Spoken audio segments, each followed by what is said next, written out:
다 같이 힘차게 인사하시겠습니다. 샬롬 임마누엘. 반갑습니다. 오늘 우리가 드리는 찬양과 기도와 모든 경배가 주님께만 영광이 되기를 소망합니다. 임마누엘 찬양대도 굉장히 어려운 곡을 잘 하셨어요. 너무 은혜로웠어요. 좀 이렇게 기분이 좀 안 좋으신가요? 아멘. 네, 아멘. 네. 우리 김신욱 지자님, 여러분들이 잘 모르시겠지만 저분이 우리나라로 얘기하면 서울대라고 줄리아드 커티스 그래가지고 맨하탄 음대 그래서 최고의 음악 과정을 거치신 분이에요. 네. 저도 저분처럼 노래했으면 좋겠어요. 찬양했으면. 네. 여기까지만. 네. 또 오늘은 우리 7여선교에서 바자회로 찐빵을 판매한다고 합니다. 근데 광고에 안 넣으셨어요. 그래서 제가 구두로 말씀드립니다. 가실 때 찐빵 좀 사가세요. 아시죠? 네, 안흥 찐빵입니다. 저번 주에 우리는 이 온전한 11조에 대해서 결단을 했습니다. 근데 여러분들 11조 때문에 이 물질 때문에 시험 들지 마세요. 시험에 안 드셨으면 좋겠어요. 11조 하는 것은 굉장히 힘든 일이에요. 물질의 산을 넘는다는 게 굉장히 힘든 일입니다. 우리 장로님들도 11조 힘드시죠? 그죠? 11조라는 거 힘든 일이죠.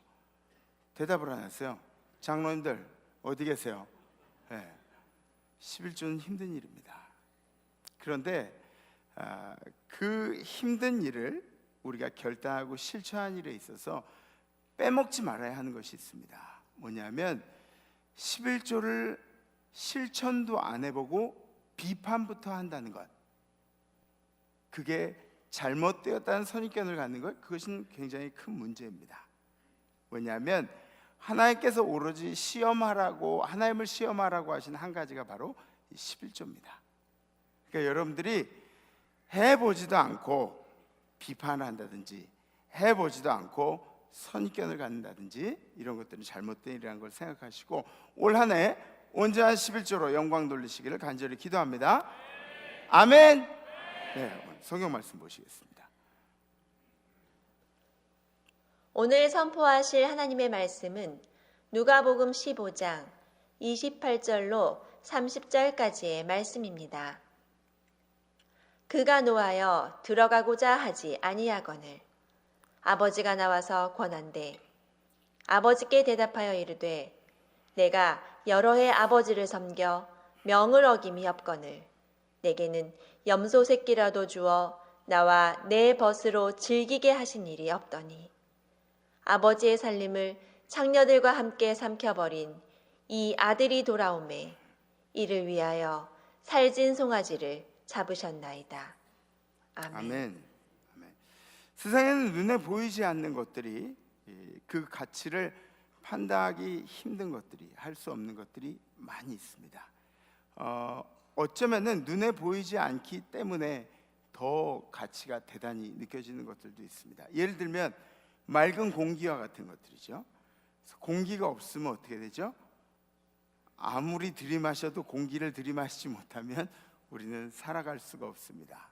요즘엔 미세먼지 때문에 아마 여러분들이 걱정이 많으실 텐데 우리는 귀중한 것이 있을 때는 감사하지 못하다가 이것이 사라지고 나면 그것이 얼마나 귀중했는지 후회하는 그런 습관들이 있습니다.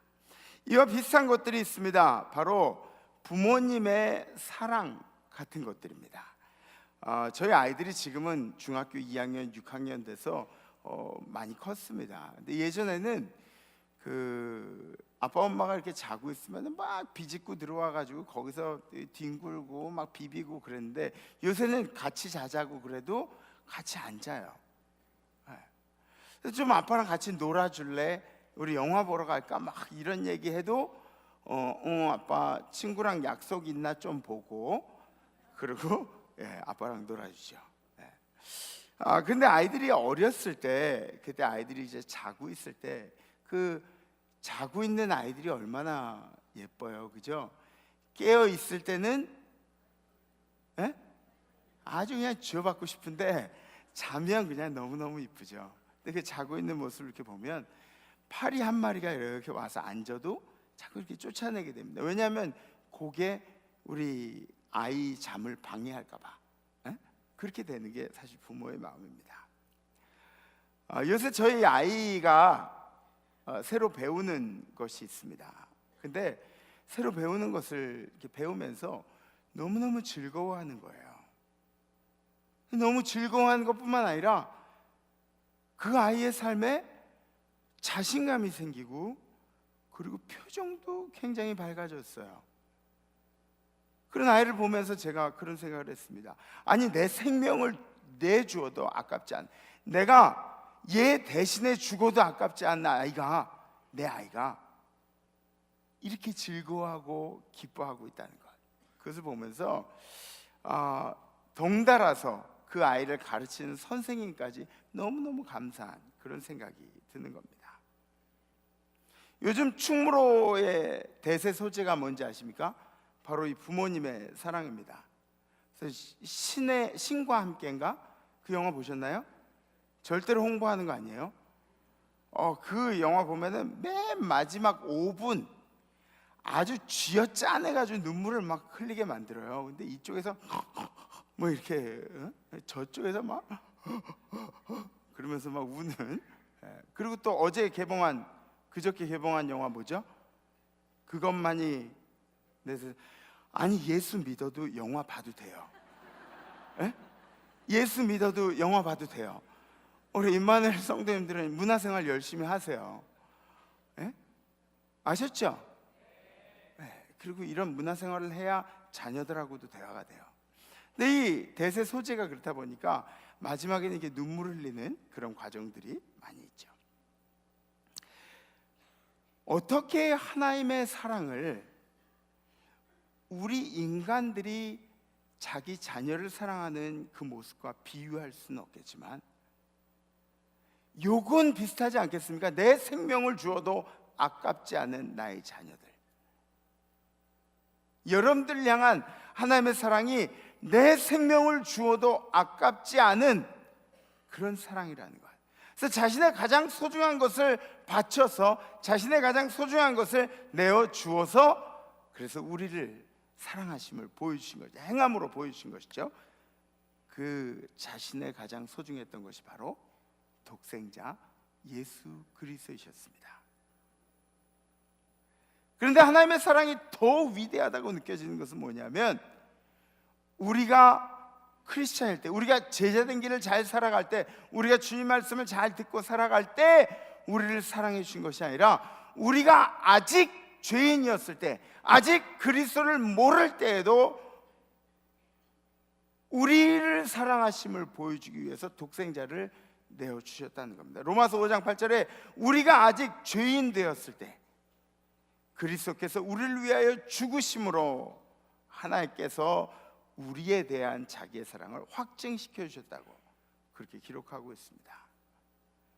누군가를 사랑할 때 우리는 사랑을 돌려받을 것을 기대를 합니다.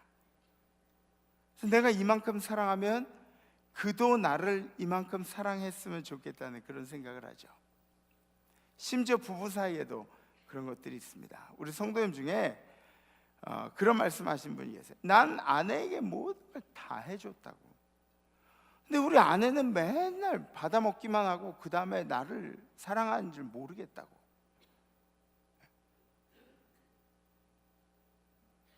난 할 만큼 했는데 우리 아내는 나한테 그런 어떤 존경과 리스펙트 그런 것이 없다고 막 이야기하는 거죠.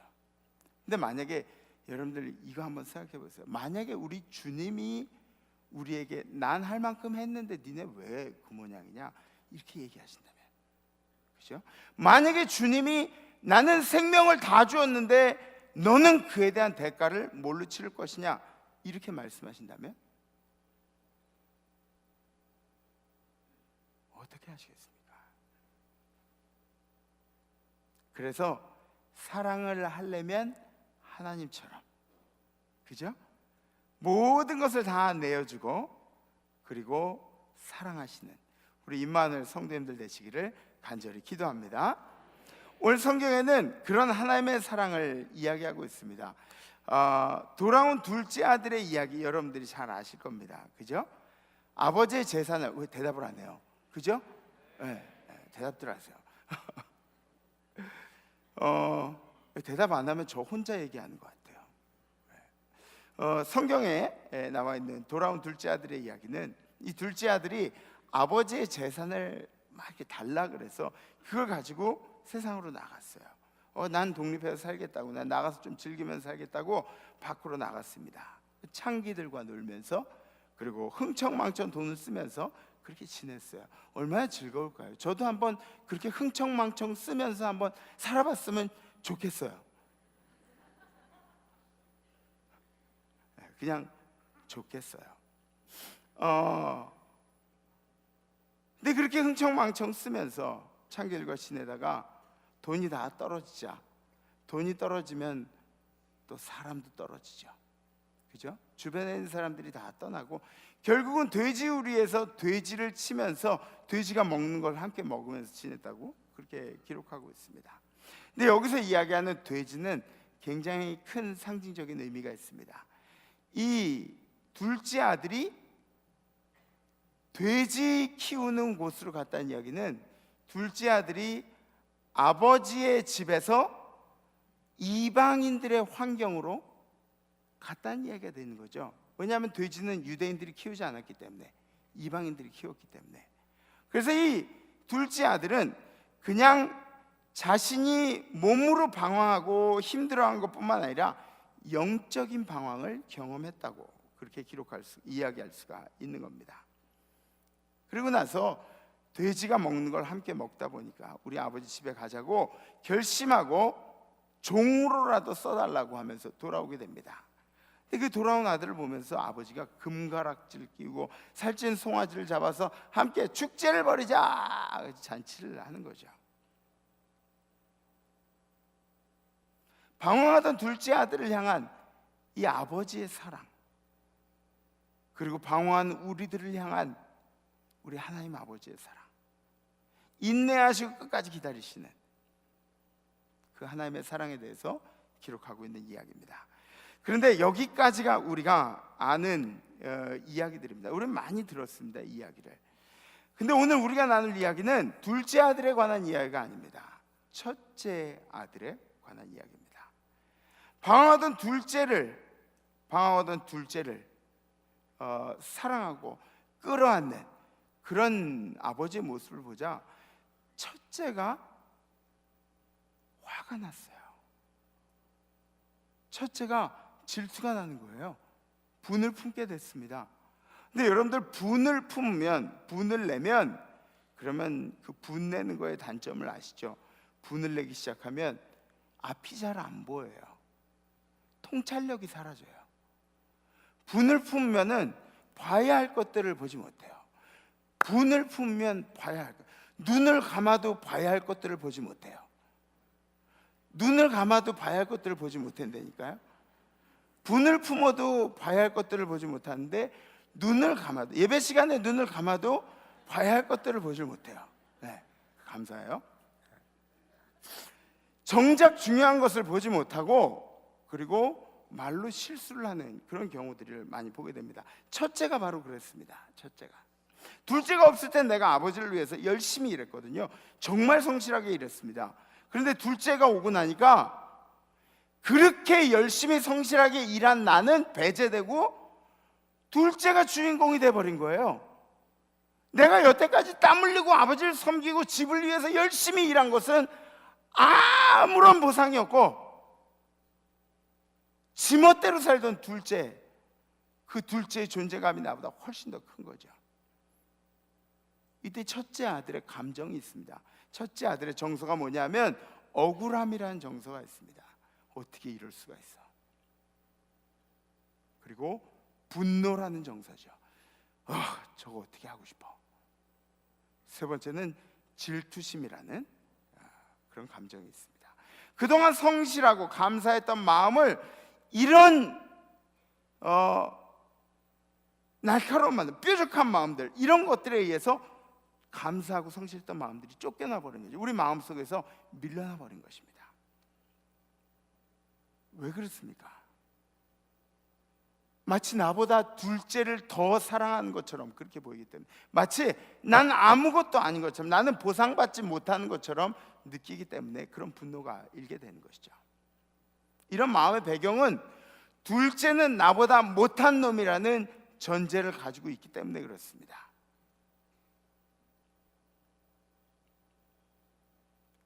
성실히 열심히 일한 나, 최선을 다해서 나 집을 위해서 열심히 일한 나보다 저 밖에서 형편없이 놀다 먹다 온 둘째는 나보다 못한 놈이라는 생각이 깔려있기 때문에 그렇습니다. 그래서 아버지가 첫째야, 야 너도 들어가서 잔치에 함께 하자, 같이 밥 먹자, 놀자, 그렇게 이야기해서 첫째가 이렇게 이야기합니다. 현대인의 성경, 오늘 성경 말씀 보여주죠. 그는 아버지에게 이렇게 말하였다. 제가 여러 해 동안 아버지를 섬겨왔고 아버지의 명령을 어긴 일이 없는데도, 아버지를 잘 섬겼는데도 제게는 친구들과 함께 즐기라고 염소 새끼 한 마리도 주신 일이 없습니다. 그런데 밖에서 창녀들하고 놀아나다가 아버지 재산을 다 탕진해버리고 없애버린 동생이 돌아왔다. 아버지는 살찐 송아지를 잡으셨습니다. 이게 말이나 되는 겁니까? 말이나 되는 겁니까? 뭐 화가 나는 거죠.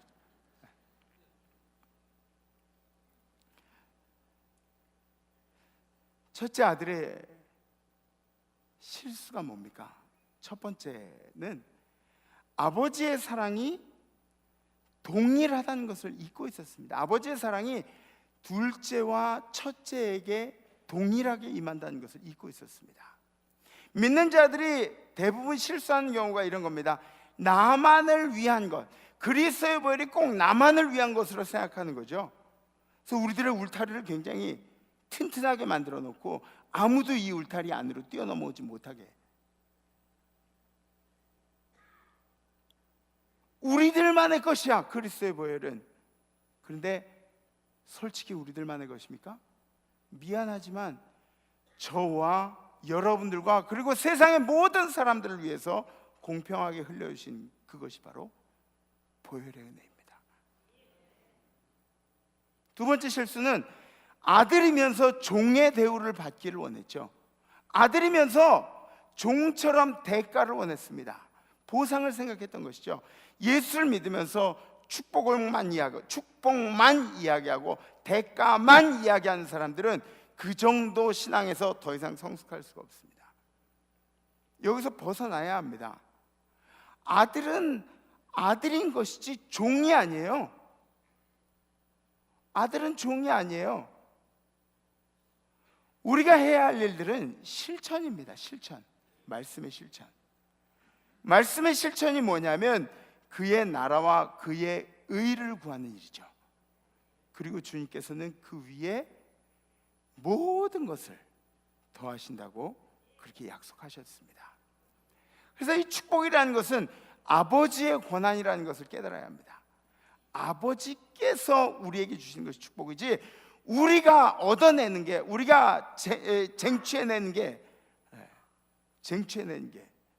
그 축복이 아니라는 것이죠. 세 번째 실수는 뭐냐면 형제를 향한 용서가 없었습니다. 동생을 비난하는 그런 마음. 세상에 그런 쓰레기가 어디 있어요, 아버지? 저 밖에서 막대 먹고 굴러온 저는 저런 쓰레기가 어디 있어요? 아버지의 마음을 이해하지 못했습니다. 아버지는 돌아온 아들이 생겼다고 너무너무 좋아하는데, 근데 아버지를 이해할 마음이 없었던 거죠. 이해할 생각이 없었던 겁니다. 먼저 믿은 자들이 이러한 실수를 저지르지 않기를 간절히 기도합니다. 먼저 믿었기 때문에 천국에 먼저 가는 게 아니에요. 예수님이 그렇게 말씀하셨어요. 사도 바울 선생님은 그렇게 선하고 대단한 사도 바울 선생님도 내가 잡은 것으로 생각하지 아니하고 내가 이룬 것으로 생각하지 아니하고 오늘도 열심히 달려가노라. 네? 오늘 설교의 제목은 하찮은 우리들을 향한 하나님의 위대한 사랑입니다. 하찮은 우리들.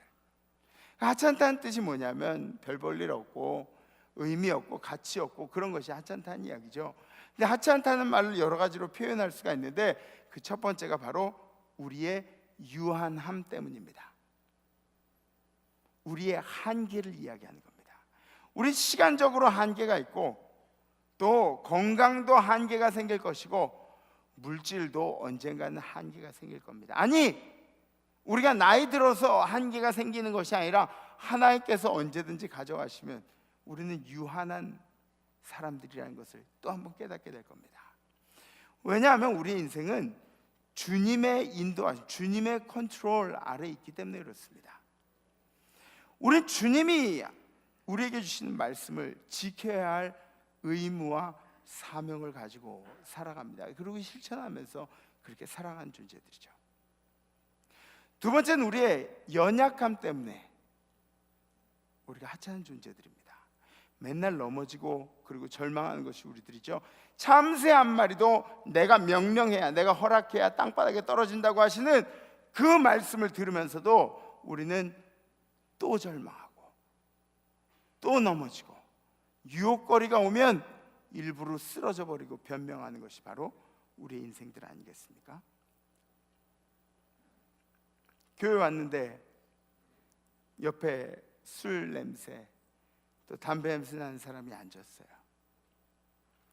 좀 알아채라고.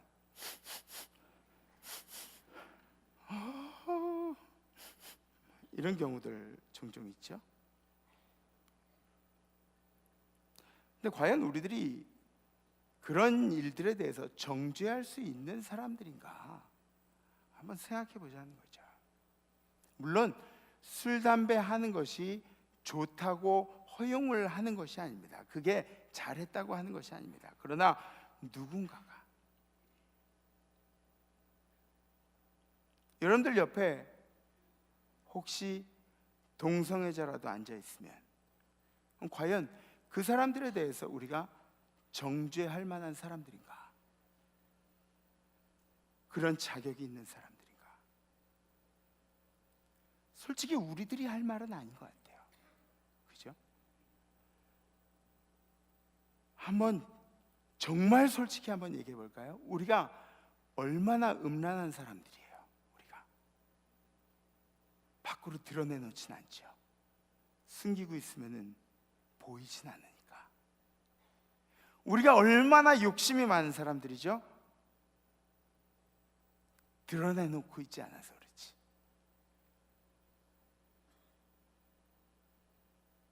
우리가 비판할 자격이 있나요? 우리는 우리가 쓰레기인 거 잘 알죠. 우리 속은 냄새나는 것들로 가득 차 있다는 거 잘 알죠. 그래서 우리는 우리가 냄새나는 것을 감추기 위해서 얘가 더 냄새나요 그러고 이야기하는 사람들이 바로 우리들이에요. 아니, 권사님 말고요. 우리는 다 연약한 존재들입니다. 우리는 비교해서, 남들이 비교하는 거 싫다 그러지만 나 스스로도 비교해서 나보다 남이 조금 더 떨어져 있기를 바라는 것이 바로 우리들입니다. 우린 다 인간이에요. 그 말은 다 쓰레기라는 이야기죠. 어제 제가 친구하고 식사를 했어요. 그리고 나서 커피 한 잔을 마셨는데 커피를 계산하는데 친구가 핸드폰을 이렇게 주는 거예요. 직원한테. 야, 왜 핸드폰을 줘? 내가 계산할게. 왜 핸드폰을 줘? 그랬더니 이거 요새 핸드폰으로 계산한다고. 저는 그거 알고 있었거든요. 알고 있었는데 그렇게 해본 적이 없어요. 보니까 되게 편안하고 신기하고 그래서 이제 커피 마시면서 이거 어떻게 하는 거냐고. 제 핸드폰도 된대요. 그것도 모르고 있었어요. 제 핸드폰은 뭐 사진을 이렇게 찍고 뭐 그러더니 거기 카드가 이렇게 들어가는 거예요. 그 카드가 딱 들어가서 그렇게 지문으로 이렇게 하면은 되더라고요. 기계에다 이렇게 갖다 대면. 그러면서 방금 전까지는 내가 그거 몰랐잖아요. 그러면서 제가 생각한 게 뭔지 아세요? 이래서 안 돼. 제가 생각한 게 이거 우리 집사람 아나? 모르면 내가 가서 좀 약 올려봐야지. 그리고 그런 생각을 한 거예요. 인간이 다 이런 거라니까요. 우린 다 그런 존재들이에요. 누군가에게 어떤 이야기를 할 수 없는 사람들입니다. 세 번째로 우리가 하찮은 이유는 우리의 미련함 때문에 그렇습니다.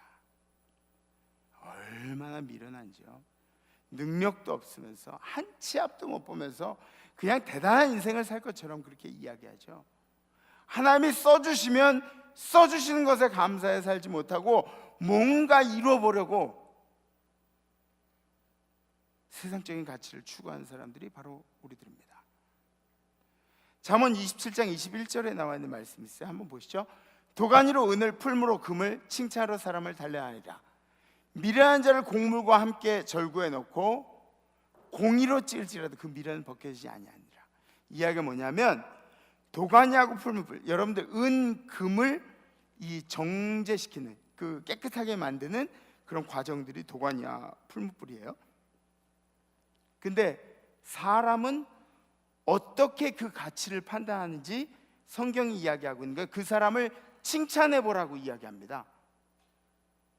칭찬해 보면 그 사람의 가치를 알 수 있다. 인격적이고 인품이 있는 사람들은 칭찬할수록 겸손해져요. 벼는 익을수록 고개를 숙이죠. 근데 어떤 사람은 칭찬하면은 그냥 기고만장해서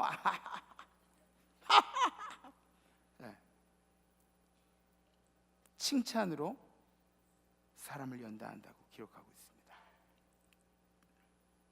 이 미련이라는 게 얼마나 인간들에게서 벗겨지기 힘든 건지, 그 미련한 사람을 절구에 넣고 공의로 찧어도 미련은 빠져나가지가 않는다고 그렇게 기록하고 있는 거죠. 근데 사실 솔직히 한번 이야기해 보면 칭찬을 한 번 받을 때는 겸손해요. 똑같은 칭찬을 계속 받으면 어떻게 돼요? 그런 줄 알고 살죠. 네? 그리고 언제부턴가는 그 칭찬을 들으면 너는 나보다 못한 사람이라고 생각하는 것이 바로 우리들의 인생입니다. 우린 다 똑같은 사람들이에요. 그래서 제가 목사로서 여러분들에게 말씀드리는 가장 중요한 부분 중에, 의무 중에 하나가 바로 이런 겁니다. 우리는 유한한 인생을 살고 있고, 우리는 연약한 인생을 살고 있고, 우린 미련한 인생을 살고 있다고 일깨워 주는 겁니다. 여러분들, 제가 이런 얘기할 때 너무 막 마음에 힘들어하고 어려워하고 담임 목사 미워하고 그러지 마세요. 이건 제 의무예요. 여러분들뿐만 아니라 여러분들도, 저도, 세상의 모든 사람들도 부족한 사람들 투성이라고. 그래서 우리는 주님이 필요한 거죠. 욥이 유한하고 능력 없고 절망적인 인생을 살면서 그런 고백을 합니다. 예전엔 주님을 듣기만 했습니다. 내가 눈으로 뭐 이렇게 말씀을 읽고 뭐 귀로 듣고 이런 것들은 많이 있었는데, 고난을 당해보니까 내 인생이 이제 유한하다고 생각되고 나니까 아무것도 별 볼 일 없는 인생이라고. 예전엔 풍요로울 때, 그 자식들도 많이 있을 때 그때는 대단한 것처럼 보였는데, 지금 아무것도 아닌 인생처럼 보이다 보니까 내가 주님을 눈으로 보게 되는 시야가 열렸습니다. 이게 욥의 고백입니다. 우리는 하찮은 존재들이죠. 이렇게 하찮은 존재들에게 너무도 위대한 사랑을 베풀어 주셨습니다. 주님이 우리에게 내려주신 사랑은 자신의 생명을 다 바쳐서 우리의 영혼을 구원해 주신 일입니다. 죄 때문에 소망이 한 개도 없던 우리가, 죄 때문에 천국이라는 것은 꿈도 꾸지 못할 우리가 예수님으로 말미암아서, 그 사랑으로 그 위대한 사랑으로 말미암아서 천국을 소유하게 되는 것이죠. 기독교는 내세가 없으면 아무 필요도 없는 종교입니다. 내세가 없으면 안 믿어도 돼요. 내세가 있기 때문에 믿는 겁니다. 아멘? 여러분들이 선을 추구하는 목적도 내세가 있기 때문에 그렇습니다. 열심히 신앙생활하는 것, 제자된 삶을 살아가는 것도 내세가 있기 때문에 그렇습니다. 우리 선교사님들이 저 선교지에서 순교할 수 있는 것도 내세가 있기 때문에 순교할 수 있는 것이죠. 이 내세의 문을 우리 주님께서 우리에게 열어주셨습니다. 아멘. 사도행전 10장 43절 함께 보시죠. 그에 대하여 모든 선지자도 증언하되 그를 믿는 사람들이 다 그의 이름을 힘입어 죄사함을 받는다 하였느니라. 아멘. 예수 그리스도의 이름으로 힘입어서 죄사함을 받게 되는 것입니다. 아버지가 첫째 아들을 사랑하신 것은 첫째 아들이 성실하기 때문에 첫째 아들을 사랑한 것이 아닙니다. 그냥 아들이기 때문에 사랑하신 거예요. 둘째 아들도 아들이기 때문에 사랑한 거예요.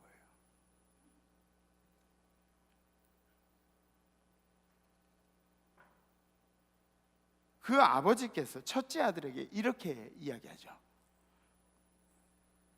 아버지가 이르되 넌 항상 나와 함께 있으니 내 것이 다 내 것이로 돼. 내게 다 네 거 아니냐. 이 내 동생은 죽었다가 살아났으며 내가 잃었다가 얻었기로 우리가 즐거워하고 기뻐하는 것이 마땅하다 아니라. 얘는 나한테서 없어졌던 아들인데 다시 돌아왔는데, 아버지 말씀이 뭐예요? 이 말씀을 곰곰이 한번 생각해 보세요. 아버지 말씀이 뭐예요? 야, 첫째야, 그렇게 속상해하지 마. 너도 내 아들이고 이놈도 내 아들이야.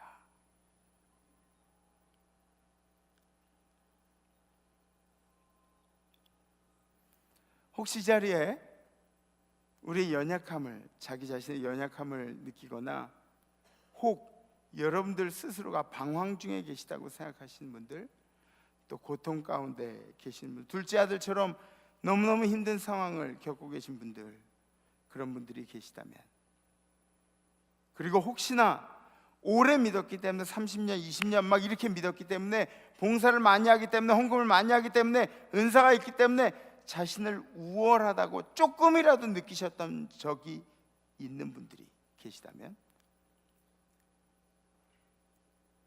오늘 이 말씀을 통해서 주님이 우리를 동일하게 사랑하고 계시다는 것을, 그 위대한 사랑은 우리 모두에게 동일하다는 것을 느끼시는 이 예배가 되기를 간절히 소망합니다.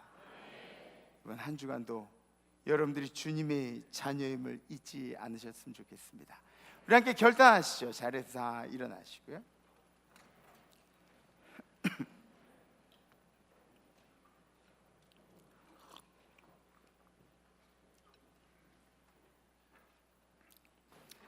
부족한 사람, 이 하찮은 우리들을 위해서 생명을 바쳐주신 그 위대한 사랑을 생각하면서 이번 한 주간 우리들이 결단한 내용이 뭐냐면, 저를 한번 따라해주세요. 비판하지 않겠습니다. 비난하지 않겠습니다. 한 주간 동안 막 마음에 결심을 하는 거예요. 우리 막 습관처럼 나오는 이 뒷담화 있잖아요. 뒤통수만 보이면 막 이렇게 까고 싶은 막 뒷담화, 비난, 비판. 내가 조금 더 뭐 우월하다고 해서 다른 사람들 이렇게 까내리는. 너무 전문 용어만 썼나요?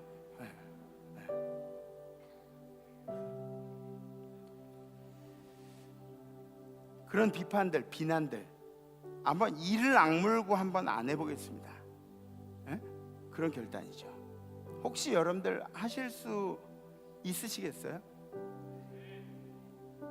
하실 수 있는 분들, 결단하실 수 있는 분들 가슴에 손 얹으셔도 좋고 손을 이렇게 들으셔도 좋습니다. 한번 이를 악물고 한번 해보세요. 난 비판하지 않겠습니다. 난 비난하지 않겠습니다. 마음이 막, 속이 막 쓰리고 막 뭉그러져도 내가 비판하지 않고 비난하지 않고 한번 한 주간 그렇게 살아보겠습니다. 찬양하시 기도하겠습니다.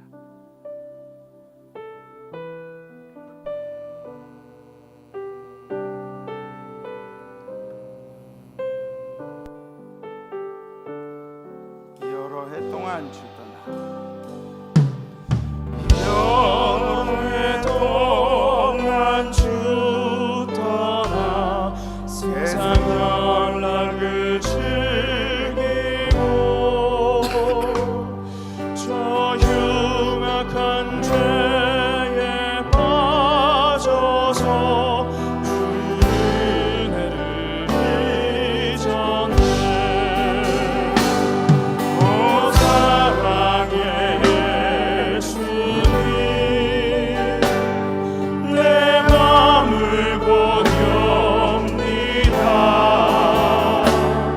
곧 들어와 나와 함께하며 내 생명이 되소서.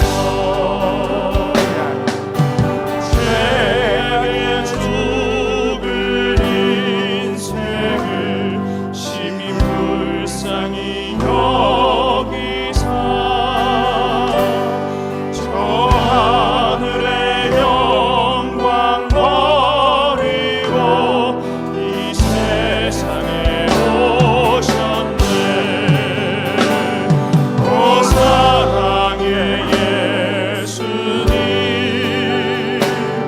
내 맘을 곧 엽니다. 곧 들어와 나와 함께하며 내 생명이 되소서.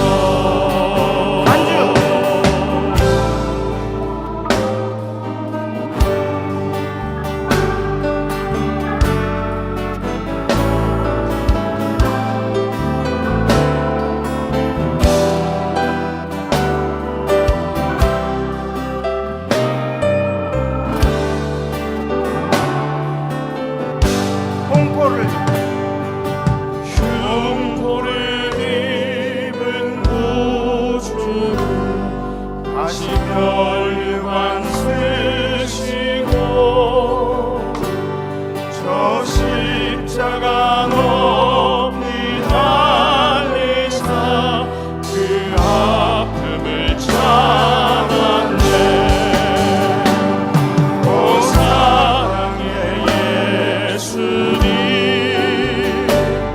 내 맘을 곧 엽니다. 곧 들어와 나와 함께하며 내 생명이 되소서. 미련한 우리 인생은 주의 공로를 모르고 그 쓸쓸한 사막 가운데 늘 헤매고 다녔네. 오 사랑의 예수님, 내 맘을 곧 엽니다. 곧 들어와 나와 함께하며 내 생명이 되소서. 오 사랑의 예수님, 내 맘을 곧 엽니다. 곧 들어와 나와 함께하며 내 생명이 되소서.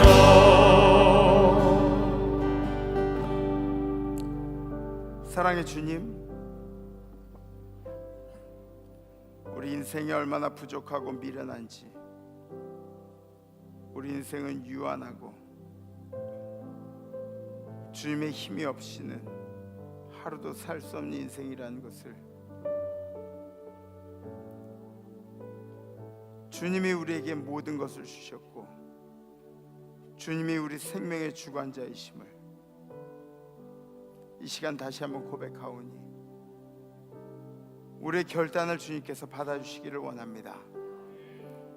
한 주간 우리가 비난할 수 없는 사람임에도 불구하고 비난했던 것을 이번 한 주간 결단하며 비난하지 않기로,